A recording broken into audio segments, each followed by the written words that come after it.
Highway पर सफर करते वक्त अगर आपने ढाबे का खाना नहीं खाया तो आपने अपने सफर को एंजॉय ही नहीं किया। और हां, देर रात अगर सुनसान से हाईवे पर कोई आपसे लिफ्ट मांगे और आगे जाकर पता चले कि आपने किसी भूत को लिफ्ट दे दी है। ऐसी घटनाओं के बारे में आपने बहुत सुना होगा। रॉकी और लकी चंडीगढ़ से निकले थे और अपनी गाड़ी में उन्होंने सफर करते करते करीबन 400 किलोमीटर की दूरी तय कर ली थी। बाहर कड़ाके की सर्दी पड़ रही थी और पेट में चूहे दौड़ रहे थे। दोनों ने ढाबे पे रुक के खाना ऑर्डर किया ही था कि उनकी नजर अपनी गंदी हो चुकी गाड़ी पर गई।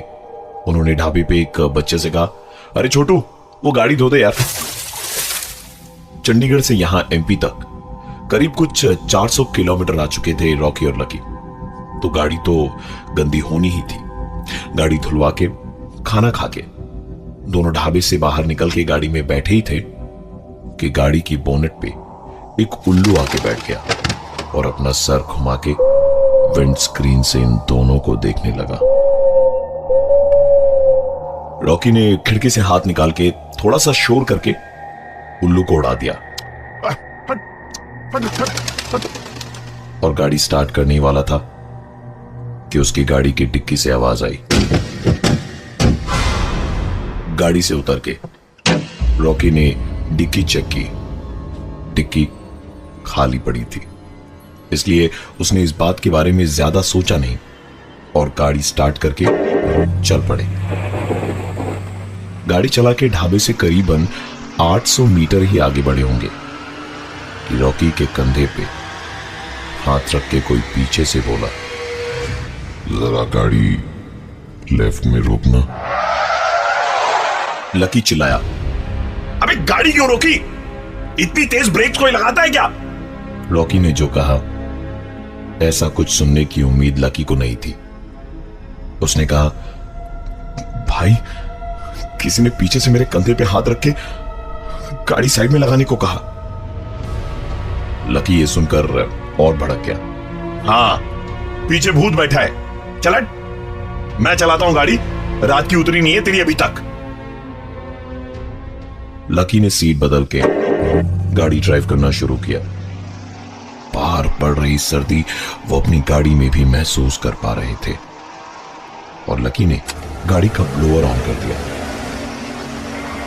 अभी कुछ ही दूर गए होंगे कि इस बार लकी ने ब्रेक मारी।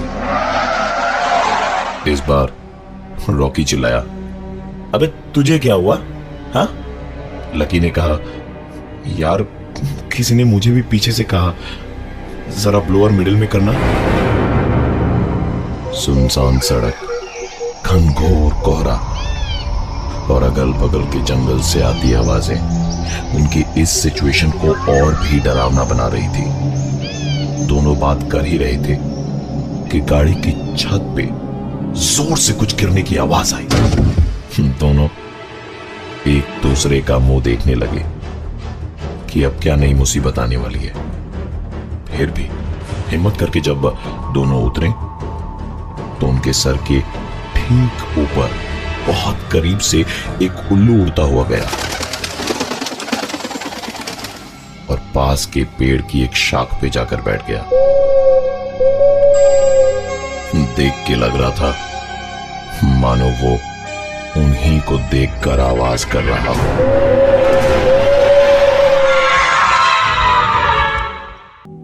रॉकी और लकी हाईवे पे अपनी गाड़ी से जा रहे थे। गाड़ी की छत पे कुछ जोर से गिरने की आवाज सुन के दोनों बाहर गए ही थे कि एक उल्लू उनके सर के ठीक ऊपर से उड़ता हुआ निकला और पेड़ पे बैठकर आवाजें करने लगा। उस उल्लू से ध्यान हटा के जब गाड़ी की छत पे देखा तो वहां गिरा हुआ तो कुछ नहीं था, पर गाड़ी की छत पे एक डेंट जरूर था। दोनों की समझ में नहीं आया कि ये हुआ क्या था, लेकिन बिना ज्यादा दिमाग लगाए वो वापस अपनी गाड़ी के अंदर जाकर बैठे ही थे कि इस बार आवाज पीछे से आई। दोनों ने हिम्मत कर दोबारा गाड़ी से निकल के देखा तो ठीक पहली बार की तरह ही गाड़ी के पीछे वाले हिस्से में भी एक टेंट था, लेकिन वहां गिरा हुआ कुछ भी नहीं था। वो इधर उधर देख ही रहे थे कि गाड़ी के सामने की तरफ से इस बार एक जोरदार आवाज आई। रॉकी और लकी दौड़ के आगे गए तो देखा एक टेंट गाड़ी के आगे भी था और इस बार भी आसपास कोई नहीं था। वो ये सोच ही रहे थे कि ये सब क्या हो रहा है कि तभी गाड़ी की छत पर आकर वो उल्लू बैठ गया। दोनों की समझ में नहीं आ रहा था कि आखिरकार ये सब हो क्या रहा है। उन्होंने तुरंत गाड़ी में से अपने बैग और पानी की बोतल निकाली और अंदर जंगल में भागे। करीबन 200 मीटर ही गए थे कि उनकी सांसें फूलने लगी। रुक के हांफते हुए पानी पीने को बोतल उठा के मुंह ऊपर किया ही था कि देखा ऊपर की डाल पे वही उल्लू बैठा हुआ था। इस बार बिना पानी पिए अपनी गाड़ी को दूर में छोड़ वो दोनों जंगल की ओर अंदर भागे। थोड़ी दूरी पर उन्हें एक बल्ब जलता हुआ दिखाई दिया। उस रोशनी की ओर जब वो आगे बढ़े तो देखा कि इस घने जंगल में वहां एक छोटा सा मकान था। रॉकी और लकी को यह चीज अजीब लगनी चाहिए थी, लेकिन वो इतने डरे हुए थे कि ये रोशनी भी उन्हें बहुत कंफर्टेबल फील करा रही थी। घर के सामने पहुंचे तो देखा कि उसकी मेन गेट पर ताला लगा है, लेकिन बरामदे की लाइट जल रही थी। इसलिए उन्होंने सोचा कि क्यों न रात यहीं सीढ़ियों पर बिता ली जाए और सुबह जब थोड़ी रोशनी बढ़ेगी तब देखा जाएगा। चारों तरफ घना जंगल, जंगल में रात का सन्नाटा, हल्की सी धुंध और कीड़े मकोड़ों की आवाजें और कड़क सी ठंड। दोनों उस बालकनी की टीन की छत के नीचे बैठे थे और बिल्कुल चुपचाप थे। कोई कुछ नहीं बोल रहा था। दोनों के दिमाग में सिर्फ एक ही सवाल था कि ये सब हो क्या रहा है उनके साथ। दोनों अपनी एक अलग उधेड़बुन में सोच ही रहे थे कि उस टिन की छत पर से एक जोरदार आवाज आई। दोनों ने एक दूसरे को देखा और तुरंत खड़े होकर थोड़ा आगे गए और घूमकर उन्होंने छत की तरफ देखा तो उस छत पर बैठा वही उल्लू उन्हें घूर रहा था और आवाजें कर रहा था।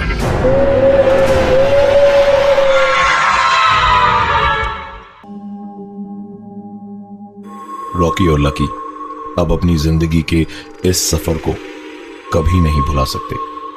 चंडीगढ़ से एमपी वो बाई कार करीबन 400 किलोमीटर की दूरी तय करके आए थे। बीच सड़क उनकी गाड़ी खराब हो गई। गाड़ी से उतर के वो जंगल में एक घर के बाहर बैठे ही थे कि उस घर की टिन की छत पर एक आवाज हुई। उठकर देखा तो वही उल्लू था जो पिछले कुछ मिनटों से उन्हें फॉलो कर रहा था। लकी और रॉकी ने उस उल्लू को देखते ही उस पे 2-3 पत्थर फेंक के मारे। उल्लू उड़ा और थोड़ी देर में वापस वहीं बैठ गया। दोनों इस उल्लू से इस कदर परेशान थे कि इस बार लकी चिल्लाया, गोली मार दे साले को, निकाल पिस्टल। रॉकी ने निशाना लगा के गोली मारी। इस बार वो उड़ के अंधेरे में गायब हो गया। जो जंगल अब तक मानो शांत था वो गोली की आवाज से जाग गया था। इस जंगल की सारी आवाजें एक साथ जोर पकड़ने लगी। धीरे धीरे ये आवाजें इतनी तेज हो गईं कि दोनों को अपने कानों पर हाथ रखना पड़ा। कान बंद करने के बाद भी आवाजें जोर पकड़ती गई, पर जब ये सारी आवाजें बर्दाश्त से बाहर हो गईं, तो रॉकी चिल्लाया, शट अप! उसके चीखते के साथ ही सारी आवाजें बंद हो गई, मानो ये जंगल जैसे एक बार फिर सो गया था। लकी और रॉकी चैन की सांस ले ही रहे थे कि तभी रॉकी का फोन बजा। ये सुनते के साथ ही लकी के मानो होश उड़ गए। वो चिल्लाते हुए रॉकी से कहता है, तुझे कहा था ना साले फोन ऑफ रखना, मरवाएगा साले, चल फोन ऑफ कर। रॉकी ने तुरंत अपना फोन स्विच ऑफ किया और ठीक तभी वो आवाज जो उन्हें परेशान किए जा रही थी, उसने उन्हें दोबारा परेशान किया। रॉकी ने कहा कि यहां जानवरों की तरह मरने से तो अच्छा है कि अपनी गाड़ी में ही जाके मरते हैं। और इसी के साथ दोनों वहां से अपनी गाड़ी की ओर चल दिए। रात का अंधेरा और जंगल से आती आवाजों के बीच कड़ाके की सर्दी किसी भी इंसान को अंदर तक सहमा देने के लिए काफी है। जंगल से निकलकर जब मेन रोड पर आए तो उन्हें दूर दूर तक अपनी गाड़ी नजर नहीं आई। सुनाई दे रही थी तो बस एक मनहूस आवाज। जब अपनी गाड़ी उन्हें अगल बगल दिखी ही नहीं तो उन्होंने सोचा कि इस जंगल से तो अच्छा है कि हम वापस उस ढाबे पर चलें जो यहां से बस 1 किलोमीटर की दूरी पर होगा। ढाबे पर पहुंचे तो उनकी गाड़ी वहीं खड़ी थी और साथ पुलिस की जीप भी। पुलिस को देखते के साथ ही दोनों पलट कर जाने लगे कि होटल के उस बच्चे ने आवाज लगाई जिसने थोड़ी देर पहले उनकी गाड़ी धोकर साफ की थी। ओ साहब, अरे पुलिस वाले आपसे बात करना चाहते हैं। डरे डरे से लकी और रॉकी जब पुलिस के पास गए तो पुलिस ने पूछा, गाड़ी आपकी है क्या? रॉकी और लकी ने अपनी नस हिलाते हुए कहा, जी हां सर। सुनकर पुलिस ने कहा, तो वैसे मेन रोड पे गाड़ी छोड़कर कहां चले गए थे? रॉकी ने तुरंत जवाब दिया, वो क्या है ना सर कि हम जंगल में बाथरूम करने घुसे और जब वापस आए तो देखा गाड़ी वहां थी ही नहीं। पुलिस ने उनके पेपर्स, ड्राइविंग लाइसेंस सब चेक किए और कहा, अब आप यहां से जा सकते हो।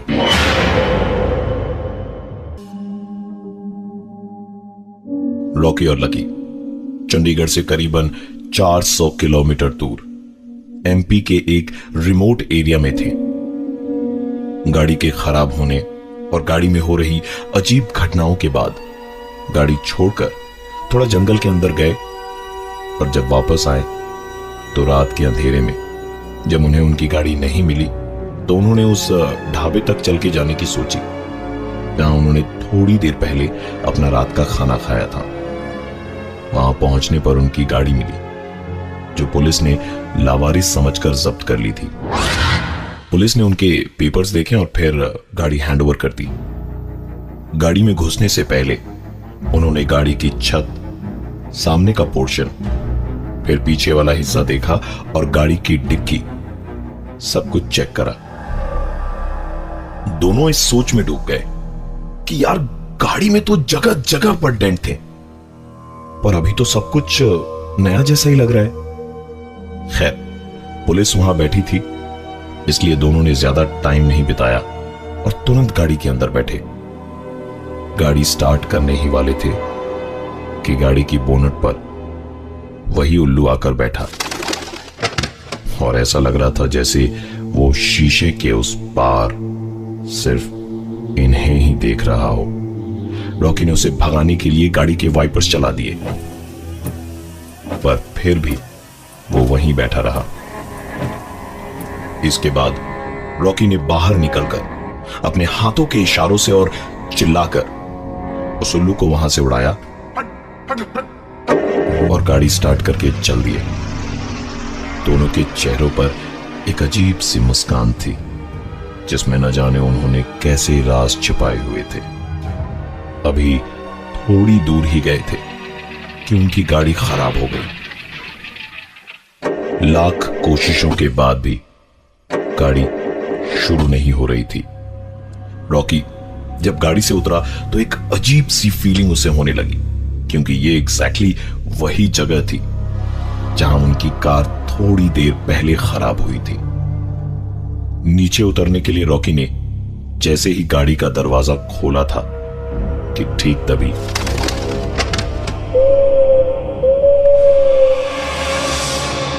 ये देख उसकी हालत और भी ज्यादा खराब हो गई थी और वो तुरंत कार में बैठकर कार शुरू करने की कोशिश करने लगा। उसकी सारी कोशिशें जब बेकार हो गई तो सुबह तक इंतजार करने के अलावा उन दोनों के पास और कोई ऑप्शन नहीं था।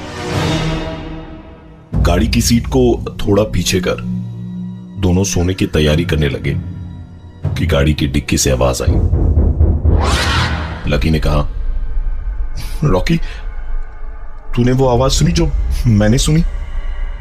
रॉकी ने कहा, हां, लेकिन गाड़ी से नीचे उतरने की कोई जरूरत नहीं है, चुपचाप बैठा रही यहीं पे। थोड़ी देर में वो आवाज अपने आप बंद हो गई और दोनों ने चैन की सांस ली। आज की रात उनके साथ इतना कुछ हुआ कि कब उनकी आंख लगी पता ही नहीं चला। आंख लगने के करीबन 2-5 मिनट के बाद ही किसी ने उनके शीशे पर दस्तक दी। रॉकी और लकी दोनों की आंख खुली पर दरवाजा उन दोनों में से किसी ने नहीं खोला। जब शीशे की दस्तक बंद हुई तो शुरू हुई गाड़ी के ऊपर, सामने और पीछे की तरफ एक आवाज। हड़बड़ाकर जब वो गाड़ी से नीचे उतरे तो देखा पुलिस के लोग डंडे से उनकी गाड़ी पर पूरी तरीके से मार रहे थे।